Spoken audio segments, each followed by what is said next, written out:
Hello, everyone, and welcome to another episode of the Destination Marketing Podcast. I'm your host, Adam Stoker.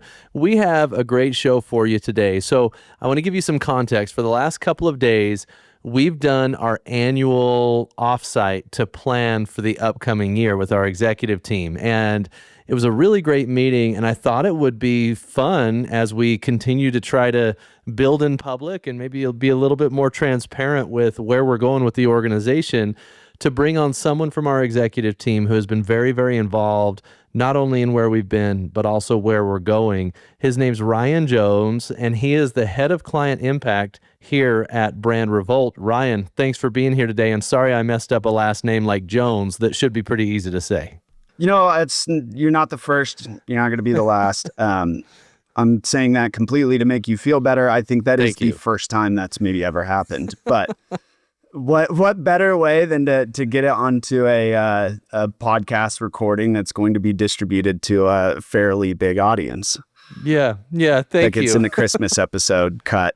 Yeah, exactly. Yeah, this will definitely make the blooper reel. You know, Ryan, you and I did an episode several years ago. I think you were relatively new in our organization at the time. And I'm sure if people did listen to that episode, they probably don't remember some of your answers to the question. So I want to start the conversation same as I would with a regular guest. I want to know what your dream destination is, Ryan. If you could go anywhere in the world, where would it be? Such a great question. I mean, I think being in this role and working in the tourism space has allowed me to check a lot of bucket list places off the list. But I think for me, Japan. I would like to go skiing in Japan, Hokkaido. That is like apparently just unreal powder, very similar to Utah. And so it's always hard to travel away from the greatest snow on earth, TM. But I think just the culture, the different experience, you know, very, very, very cool and something on the list for sure. Now, you're not self-assigning that trademark as if you coined the phrase, the greatest snow on earth, are you? No, I just wanted to make sure that I acknowledged Ski Utah's trademark on that term, you know, just for making sure that this episode can still see the light of day, that we understand the copyright. Yeah, that's good. For those that don't know, it's probably important to let them know you are an avid skier, and so you're in the perfect place for you in Utah. And of course, you talk. I was going to ask you, and you kind of took the words out of my mouth when you said that Japan has an incredible, and you'll have to say the name of what it was because I can't remember. What is it? Hokkaido. Hokkaido. Okay, I was going to mess it up big time. I have no clue if that's actually how you pronounce. I'm sure that we have people that are screaming at us right now, but that's all right. It's close enough, at least for this show. I want to, as you were about to say that, I was going to give you a hard time saying, well, hold on a second. I thought we had the greatest snow on earth, but it sounds like you're still, you know, acknowledging that Utah's got the greatest snow on earth, but maybe Japan is a change of pace, something a little different. Exactly. It's like, you know, just go out, compare, and sometimes being away just makes you recognize how good you got it, right? Yep. Yep, I love it. Well, let's talk about a memory that you have, a travel experience that you've had that really stuck with you. Oh man. You know, I'd be curious, like it's always hard to go listen to yourself. I'd wonder what I had said in that first episode, because the timing probably worked out a little bit, that we were planning a family vacation to France for some skiing in the Alps, and then also to Paris. It was my first time in Europe with my family. It was for my dad's 60th birthday, but that was on top of the Eiffel Tower is where my brother proposed to his then girlfriend, then fiance a few minutes after, and then now wife. And so that was a very cool experience, just being in Paris, the city of love, and all of kind of the buildup that was going into it. You know, I think that she was surprised because it was a family vacation, and so wasn't expecting much, but was pretty happy. And I just remember talking to my brother and being like, man, you're going to carry that ring around, you know, Europe, we're all worried about pickpockets and stuff like that. And we got up there and there was so many people around, super windy, cold day. And I just remember looking at him and was like, not here, not here. Too many people, like can't do it. Like hire a photographer. We'll find a photographer here. And he's just like, no, I'm just going to do it. Just grab my phone. Just take a picture, like and so I had like all of the pressure on me to record it. And I think it went well. I think they got a decent amount of engagement on the Insta, which I know is important.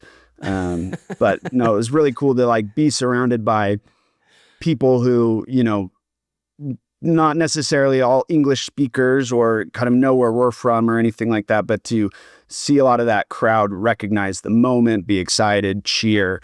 It was kind of like one of those cool things of just like love does not know language, right? It's an action related thing. And so it was very, very special moment to be a part of that. So cool. I'd say that's like a very recent memory that comes top of mind to me. I love that you led with the social media engagement as opposed to did she actually say yes when he asked her to marry him? She did say yes. I mean, well, that was the thing is like the engagement was good, but it could have been great had she said no, or made a scene, right? Yeah. That could have definitely been content. Yeah. Do you want the marriage engagement or do you want the social media engagement? Sometimes you have to evaluate what's more important. I'd say equal, that's the marketer brain, but. I love it. Well, so Ryan, I'd love to have you share for those of you or those of our listeners who are hearing you for the first time, maybe share a little bit of your professional journey of what led you here to Brand Revolt. And then, I mean, one of the reasons I think you're a really great candidate for this conversation is marketers are going to need to make a lot of progress and evolution in the coming months, years, and so on and so forth. You've done that within our organization. And so I want you to hit on your journey that led you here, but then also the journey since you've been in our organization. I think it'll be really valuable for the marketers that are listening. Yeah, no, I really appreciate that. And I think it's unique, right? It's unique to me and there's probably similar stories out there, but I think it's my journey is a little bit of just kind of saying yes to things and good timing and opportunity. And so out of school, I went to school to have a lot of fun, primarily, get the degree and figure it out later, right? Yeah, to ski and make some of those experiences. And I knew that I wanted to follow in my brother's footsteps a little bit by choosing where I went to school and then my major of just strategic communications, right? Something that's really broad, but that's always hard when you exit and figure out, okay, what do I want to do? And so initially I wanted to go into sports.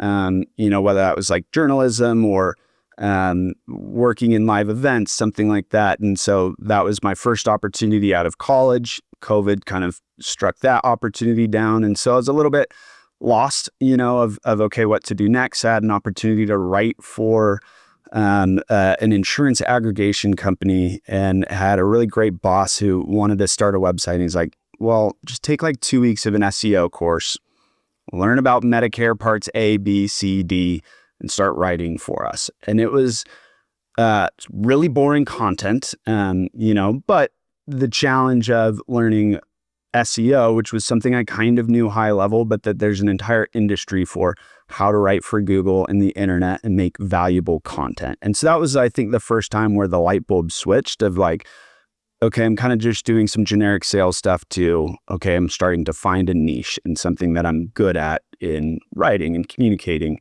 And from there, I had a friend who joined this organization and brought me over in a similar role. And we recorded that SEO-centric episode, and that was about like a year and a half of kind of having that under my belt. And I was super grateful that you took the chance on me of somebody who was maybe a little bit unpolished, but had potential. And through here, it's just been a matter of kind of asking questions of, where else I could help. So that evolved recently after okay, he's got the SEO and kind of digital background. Well, let's pair that with some digital ads. And so I took over our paid media with a focus on the digital buying of Google ads and social, and kind of started to shape a little bit, with a leadership role there. And then eventually through to team leadership. I think I hopefully demonstrated enough value from whether it was how I communicated with clients or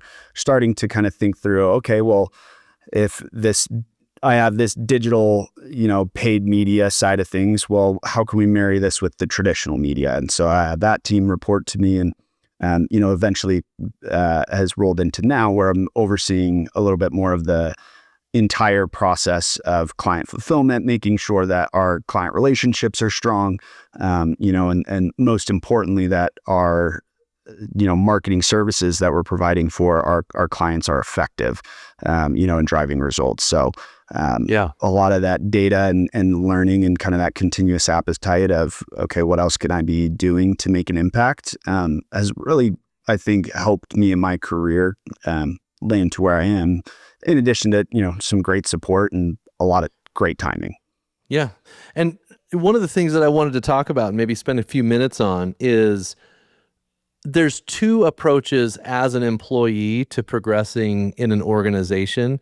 The first approach is you're given a job description and you do that job to the best of your ability, and you hope that people see your capabilities and decide to move you forward. The other approach is to do your job description within the best of your ability, but then also start to look beyond your job description and take opportunities prior to getting the additional role to demonstrate your capability to do something beyond your current job description. And I've always seen that the people that are willing to, prior to getting the additional role and responsibility, to branch out and demonstrate the capacity for more, I think those are the people that move up in the organization a lot quicker. And sometimes I think there's employees who do more like just I'm doing my job and I'm staying within my job description.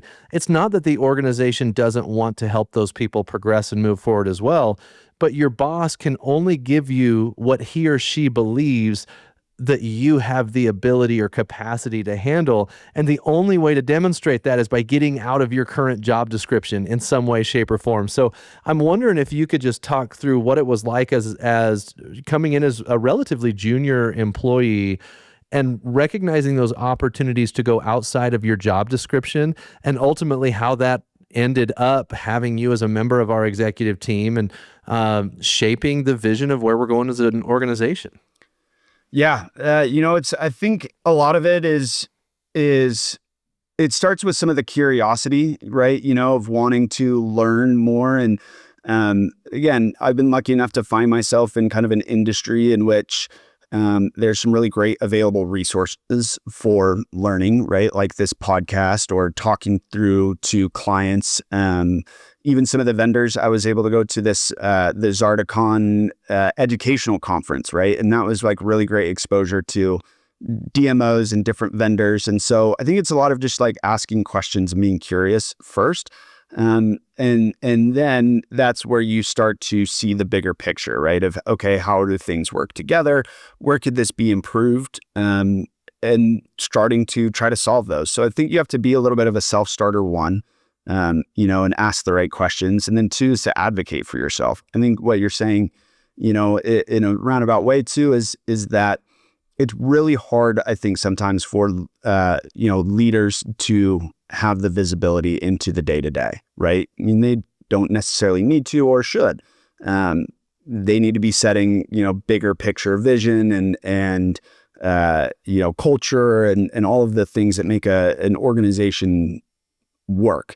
And so for you, as if you're, maybe looking for some of those positions, it's advocating for yourself and trying to do things without being asked of, okay, I see this challenge. I recognize that this is something that we need to solve for. I don't need to wait for somebody to give me that task to go solve. If I go solve it and then go tell somebody that I'm trying to solve for this, right, it's going to open that door to have that conversation and demonstrate your value. So I think it's really important to advocate for yourself and kind of make an impact without asking in some ways. And that will end up taking you a lot further. Well, and actions speak louder than words, right? So it's one thing to ask for more responsibility, more opportunity, and all of that.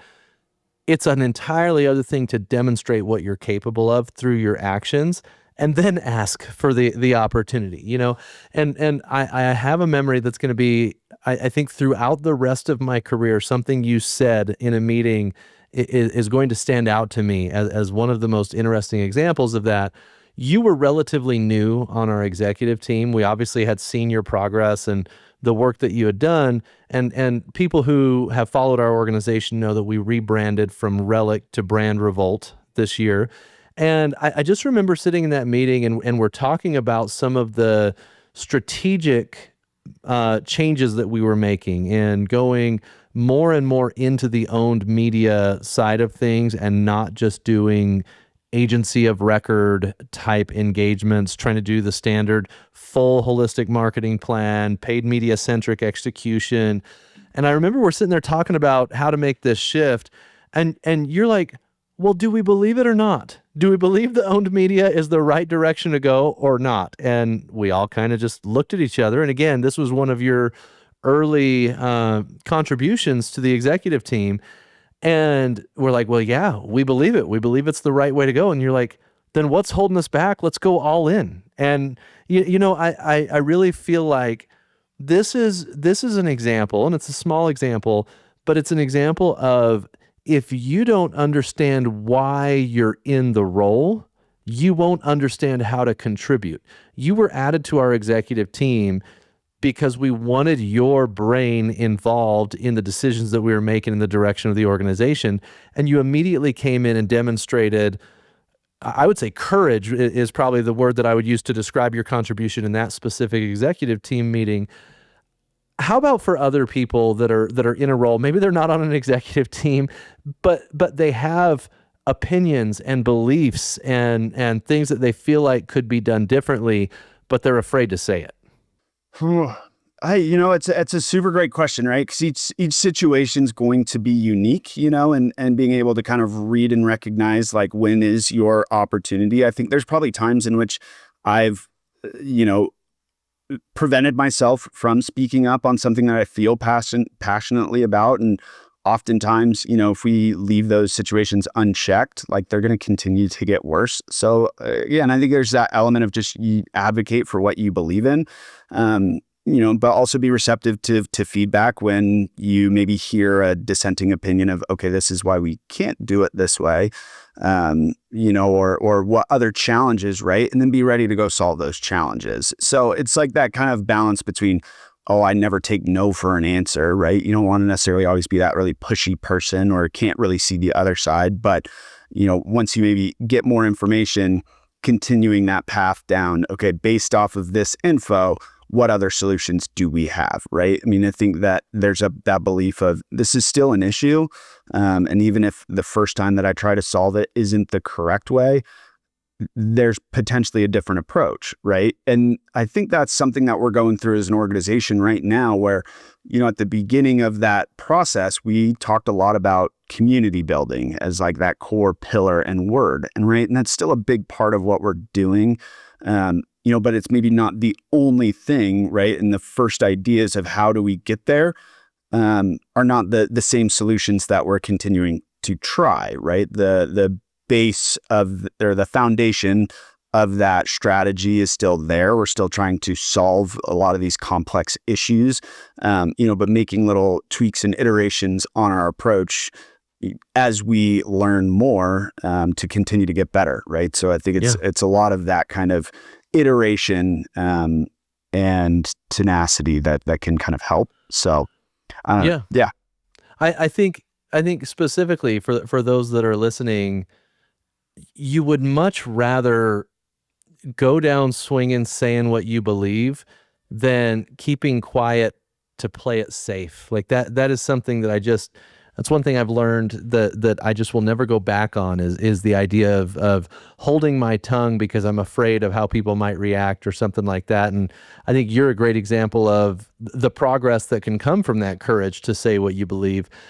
I want to, part of the reason we're having this discussion about, progress and expanding your role is because I really believe, and we talked about this at our offsite a lot, that the marketer of the future is going to look a lot different than the marketer of the past. And one thing that's happening right now is technology, media, so many of the circumstances that we are connected to as marketers, it's evolving at a rate that it never has before. And I believe that the marketer of tomorrow has to match that rate of evolution. And I think you have done that in our organization and are going to have to continue to do that as we all kind of figure out how to be the marketer of tomorrow. So I'd love to have you maybe just examine what the marketer of tomorrow in your mind is going to look like, and how will that be an evolution from where we are today? It's such an interesting question, because I think there's so many different right answers to this, and being nimble and being able to adapt to what's new and embrace change is super important. But ironically, I think one of the biggest keys is your communication skills and your writing skills, right? I think there's so much that's getting put into this element of content creation, right? Whether you are a CMO, in charge of an organization or a destination, right? And it doesn't necessarily always have to be building your personal brand associated with it, but being able to communicate, on behalf of the brand or be representative, being able to communicate to your stakeholders are always going to be really super important. And so I think those who can, create things that are engaging, educational, funny, witty, right, that still has that really human element to their approach is going to be ever important. And then I think you just cannot get stuck in the past, right? In the way that we've always done something. I think there's always something that you can improve upon. And you're seeing that with technology right now, right? Like the state of AI, the state of some of the technology and tools that we have are about the worst they're ever going to be, right? They're always going to continue to iterate and get better. And so I think if we can kind of embrace that similar challenge with ourselves and in our professional lives, right, of what can I continue to be better, even just incrementally, it starts to add up. And I think collaboration will also be incredibly important, right? What can you learn from other people in the industry, people from outside the industry, different perspectives? It's all that can kind of come together to give you a much more robust skill set, and know that, you're probably not going to be hired as just an SEO writer anymore. Right. You're going to be hired as a content creator, or a content writer, and that can encompass, how to run an email newsletter, how to write for social, how to write for a proposal or a pitch, or reporting, and translating that in, really in-depth information into like high-level takeaways and strategy, all really very, very helpful. And I think those are the qualities that we're looking for, for our team here, whether to develop them or to bring people in that kind of have those robust skill sets.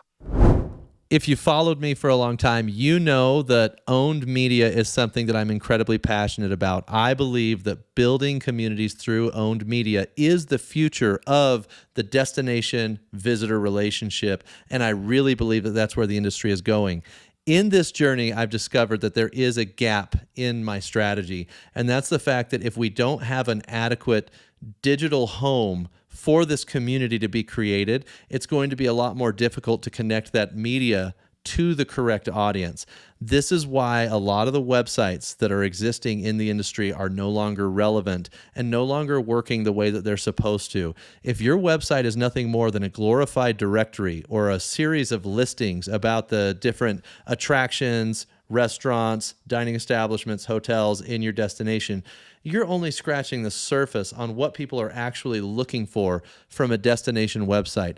The website of the future is a content hub, and of course it's going to be integrated with AI, but a content hub where people can go learn about your destination and interact with the content that is most relevant to where they are in their buyer journey. If all you have is a bunch of buttons that say buy now, buy now, buy now on your website, you are not serving your audience. We want to build a community of people who are passionate about visiting the destination, and we can build that relationship through content.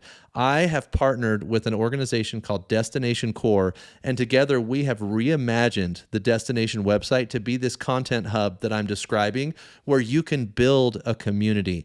And Destination Core is an incredible company out of the UK. They've built at this point, hundreds of destination websites. And I'm so thrilled to have built this new reimagined website concept with them.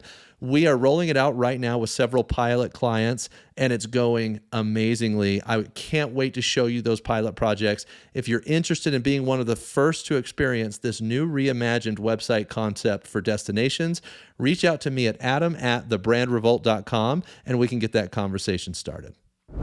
Yeah, I mean, I would even probably take it a step further where if you're looking at the education that's been available to marketers historically, the barrier to truly becoming a marketing strategist is you really needed years of solving problems to be able to look at things holistically.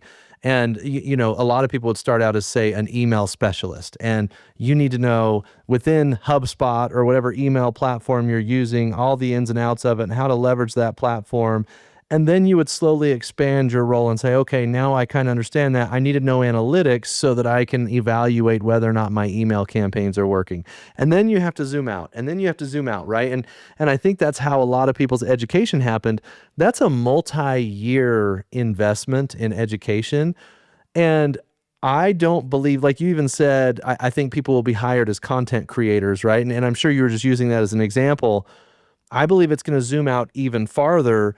People are going to be marketing strategists, and the education barrier that was there before is gone, because I can go right now to Gemini or ChatGPT and I can say, okay, I have this marketing objective. I need to build an email campaign, but I've never worked within HubSpot before. Please give me a step-by-step process of how to launch this campaign in HubSpot. And so I'm not going to need to watch all the tutorial videos, and I'm not going to need a trainer to teach me for 6 months how to learn HubSpot. And obviously this is just one simple example, but what a marketer needs to be is someone who understands the desired outcome and has the ability to agnostically build the marketing solution and then leverage technology to fill in the blanks of what they don't have the innate education to solve themselves. And I really think that's going to be critical for people to be prepared for what's coming on the marketing side of things. I think the one-trick ponies throughout the industry, and this isn't just in the tourism industry, I think this is the marketing industry in general, they are going to be wiped out in the next 2 to 3 years for someone that has the ability to do 5 or 6 different job descriptions by leveraging technology. Is that a fair statement, would you say? Yeah, absolutely. I mean, I think that again, when you can continue to demonstrate value, it's just going to unlock a lot of different potential. And whether that's, in your current role or organization that recognize it, or somebody somewhere else, right, is all of those experiences will help build for, a greater purpose, right? And so I think taking that mindset of, again, continuous learning, we always want to be learning and getting better. Those are the people who will rise to the top. Well, I think that goes for individuals, but it also goes for organizations, right? And we just spent a couple of days at our executive offsite talking about how can we go from a tactics-based agency who essentially has this suite of services and then leverages what we learn with that suite of services with multiple clients to truly being a strategist that's technology enabled, where instead of us just looking at, okay, what's our 2025 campaign going to be? Or I guess I should say 2026 campaign going to be. Instead, we're saying, okay, what is the business objective that we're trying to help our clients accomplish in 2026? And let's get out of the tactical marriage that we have to the services and things that we've been doing to help solve client problems.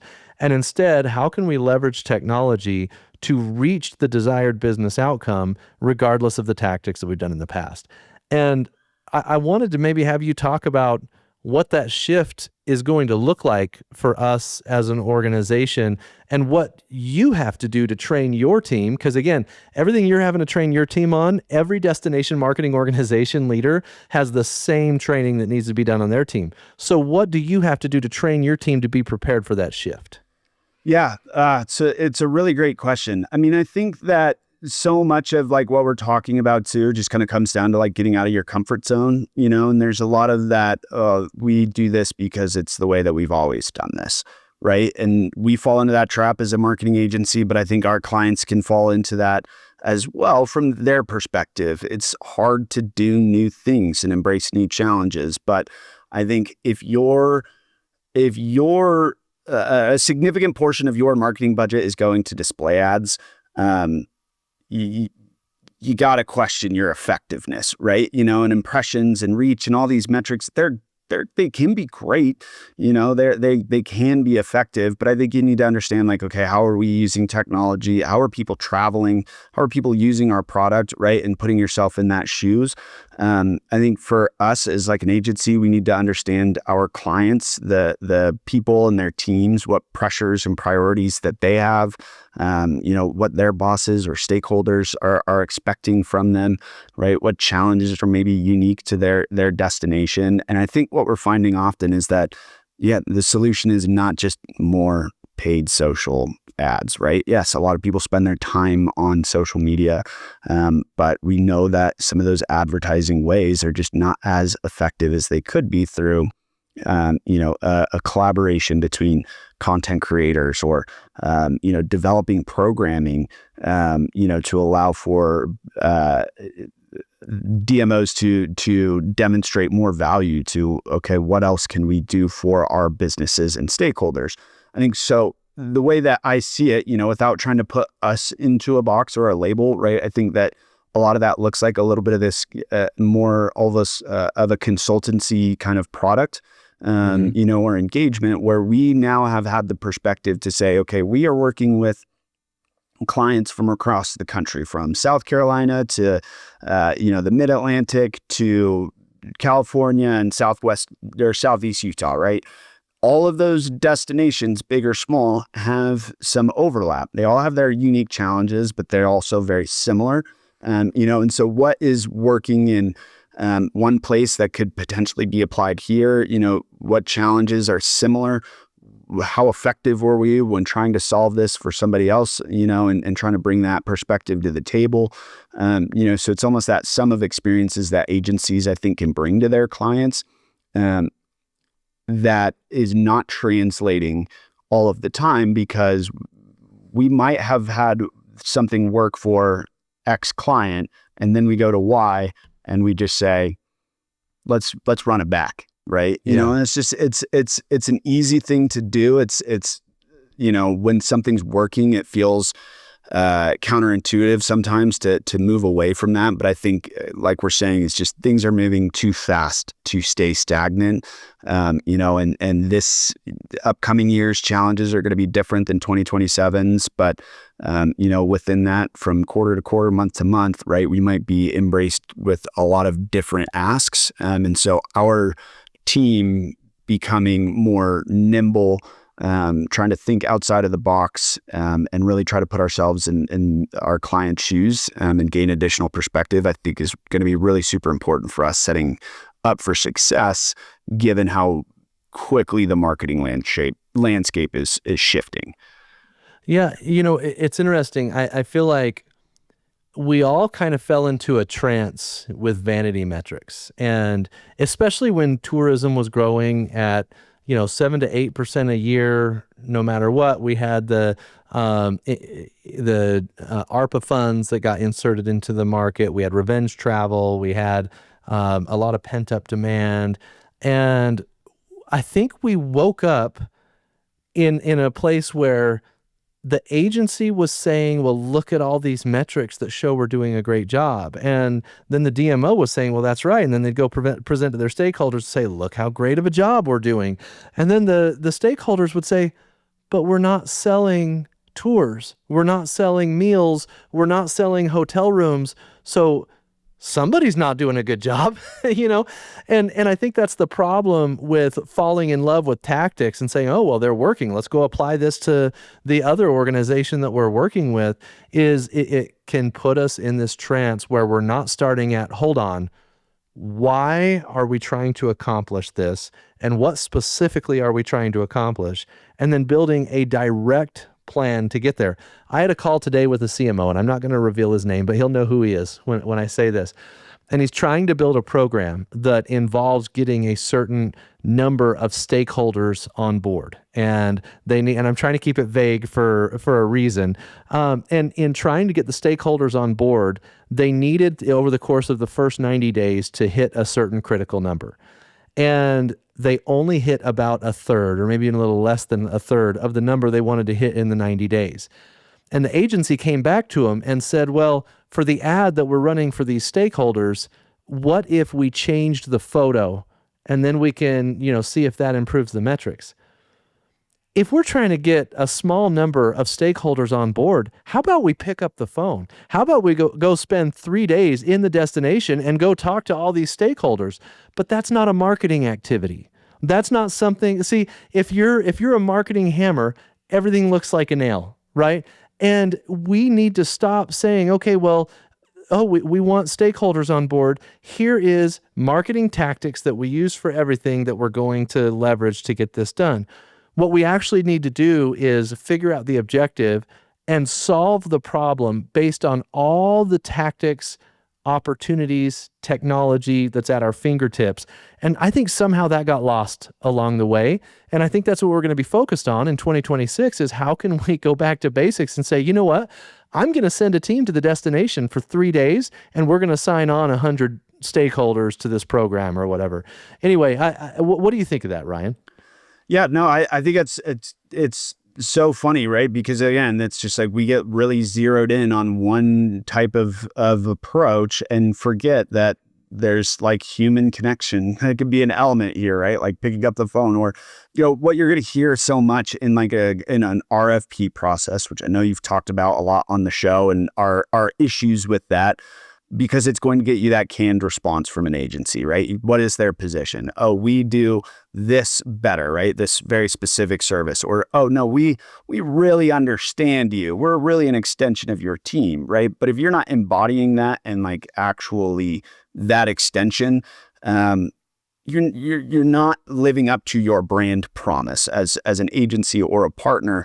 And I would love if our clients, continue to see us that way, right? And I think we need to shift and demonstrate that. But I think for us to be a true extension of our team, a lot of it might be, we need to go through and do more of this networking or kind of boots on the ground thing, be representative, go share data and insights and marketing perspective to stakeholders, right? Rather than saying, hey, look at us and what a great job we did by driving these ads. It might be going to those destinations and saying, hey, us as a DMO running ads on your behalf does not necessarily correlate to the room nights, right? You're probably better off having our agency come in and give you some tips and tricks for running your own ads and what they're doing, right? And be more that kind of consultancy back and forth between, agency, DMO, and community rather than just us trying to kind of bear the weight of this entire community on our shoulders. It's just not going to work super sustainably. And so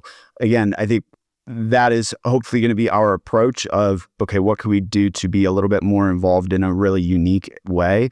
And also not push back a ton when, who knows, maybe 6 months down the road, there's a new challenge and we have to pivot our strategy and what we were doing to something else.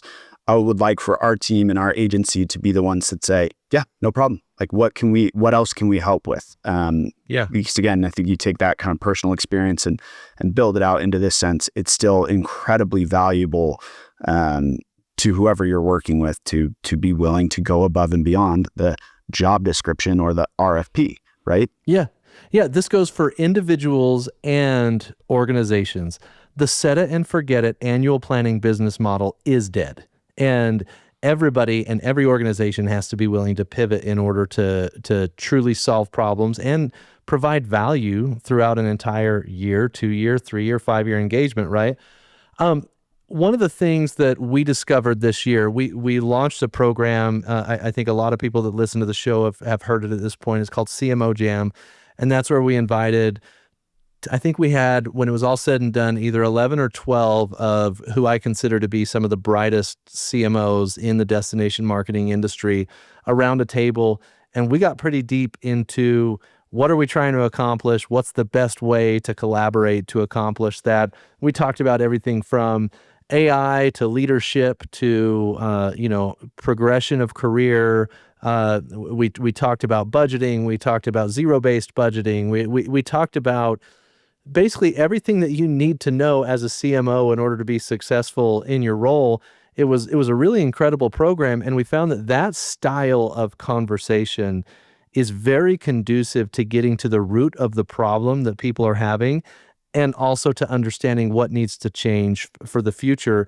And one of the things that we've been talking about internally that we plan on releasing in 2026 is a CMO Jam style workshop for individual destinations that really allow us to get to the root of the challenges and issues that destinations are dealing with. And we're going to do that at our cost, with the exception of travel, to come in and host that type of a workshop, with the understanding that at the end of that process, we're going to identify the key objectives or initiatives that need to be built and worked on as a result of that discussion. And then we're going to hope to partner with destinations to try to build those solutions. And the idea is to come in at our cost and have those meetings and discussions with the goal of truly getting to the objective, as opposed to this rinse and repeat, set it and forget it type strategy that has been executed by dozens of agencies, including us, in the past. And I think that's going to be a real game changer for us and for the industry. And I mean, just for the agency client dynamic and relationship for the future in general. And so really excited for that. I'm curious, Ryan, as we talked about that, were there any light bulbs for you of how you think we can help destinations with that kind of a program? Yeah, I think again, it's like kind of that custom planning programming, but it's just trying to find unique solutions, right? And I think that so often, you might have, in your organization, right, you might have one person who's kind of dictating the direction, and other people maybe are a little bit afraid of saying, okay, here's my alternate perspective, right? And so maybe inserting that kind of neutral party in the room to say, okay, well, what about this, right? Or here's another way to kind of look at that. I think it helps not only kind of spur the conversation, but almost acts as a little bit of a mediator amongst some of these groups who are going to bring in their own bias. And, so where are we? It's, this jam session or marketing therapy or marketing planning, whatever that might be. I think we want to be a part of that conversation to help kind of bring organizations together, and give them some different insights and ways to think about things. But I think in general, again, you can get really stuck in that loop of, this is what we do. I entered this role. This is what I set out to accomplish. This is what we have to do every year, and hopefully you are achieving your goals and resetting, but maybe you're not. It's just, there's definitely different ways to approach things. And if you're not staying on top of it and having some of those more insightful, deep conversations with your team, I think you're going to fall behind. Absolutely. And I think it is for anybody that's maybe in a more executive or senior position. I think bringing some of bringing some of your employees to the table that might not have had that opportunity to lend perspective and opinion is also really super important, right? To get a different look on something, or where some of that process is falling apart. So in general, I think we're looking to figure out, like, how exactly is this going to be a really valuable thing? But I think the positive is, through some of the feedback we've received on doing this, the CMO Jam session in Mesa earlier this year, it seems like there could be some value, and now it's just about kind of packaging it together and crafting a unique plan for anybody that we talk to. I love it. I mean, we're going to make the transition this year from ad agency to strategic partner, and we're not going to be married to specific tactics for solutions. We're going to be an advisor and partner to come up with the solutions that truly achieve the business outcomes for our clients. And that's not going to need to be in the traditional form of an agency engagement that has, all the media budget and tactics associated with it. I think we can do this for a strategy engagement that allows dollars to be much more efficient. And It doesn't require us as an agency to have to run all the media, for example, or anything like that. We'll do what we're best at. You do what you're best at, and we'll uncover the right way to develop that strategy and to identify those objectives. And if there's destinations that want to pilot this with no obligation, where we come in and do a CMO Jam style discussion with your team, possibly even a couple of stakeholders, let us know. We have room for 12 this year. We're going to do 12 destinations. And if you want to be one of the 12 that's a part of that program, let us know. I think it's a great opportunity to, if nothing else, at very little cost, just travel to learn more about your destination from the perspective of outside looking in, and not being, married to the hypothetical box that you've created for yourself just by being in it on a day-to-day basis. I think we can help remove that, and I think it can be really valuable. So 12 destinations. If any of you want to be a part of that, let us know. Ryan, what's your parting piece of advice? What's the most important piece of advice you can impart to our audience here? I thought you were going to ask for the phone lines for those 12 destinations. We're taking calls now on this podcast. Caller 7. Yeah, it's a 900 number. Yeah. Man, piece of advice.